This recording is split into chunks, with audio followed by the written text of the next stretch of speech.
Hi friends, ഇന്ന് ഞാൻ അധികം ചേരുവകളൊന്നും ഇല്ലാത്ത വളരെ കുറച്ച് മസാല ചേർത്തിട്ടുള്ള ഒരു ചിക്കൻ വരട്ടാട്ട ഉണ്ടാക്കുന്നത്. തനി നാടൻ രുചിയാണ് കേട്ടോ ഈ ഒരു ചിക്കൻ റെസിപ്പിക്ക് ഉള്ളത്. അധികം ഇൻഗ്രീഡിയൻസ് ഒന്നും ഇല്ലാതെ വളരെ എളുപ്പത്തിൽ തന്നെ നമുക്ക് ഈ ഒരു ചേരുവ ഉണ്ടാക്കിയെടുക്കാം. അപ്പോൾ നമുക്ക് എങ്ങനെയാണ് ഉണ്ടാക്കുക നോക്കാം കേട്ടോ. ഒരു ചീനച്ചട്ടി സ്റ്റൗവിൽ വെച്ച് ചൂടാകുമ്പോൾ 2 ടേബിൾ സ്പൂൺ വെളിച്ചെണ്ണ ഒഴിച്ചു കൊടുക്കാം.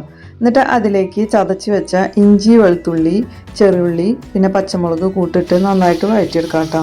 ഇനി ഉള്ളിയൊക്കെ വഴന്ന് വരുമ്പോൾ നമുക്ക് പൊടികളൊക്കെ ചേർത്ത് കൊടുക്കാം കേട്ടോ. ഇനി ഇതിലേക്ക് ഓരോ സ്പൂൺ മഞ്ഞൾപ്പൊടി, മുളക് പൊടി, പിന്നെ കാശ്മീരി പൊടി ഇട്ട് കൊടുക്കുക. അതിന് ശേഷം ആവശ്യത്തിന് കറിവേപ്പില ഇട്ട്, ഞാനിവിടെ 250 ചിക്കൻ എടുത്തിട്ടുള്ളത് കേട്ടോ.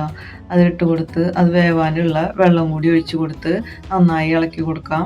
അതിന് ശേഷം നമുക്ക് പാകത്തിന് ഉപ്പൊക്കെ ഇട്ട് ഒന്നുകൂടെ നന്നായി ഇളക്കി യോജിപ്പിച്ചതിന് ശേഷം 10 മിനിറ്റ് ലോ ഫ്ലെയിമിലിട്ട് നമുക്ക് വേവിച്ചെടുക്കാം കേട്ടോ.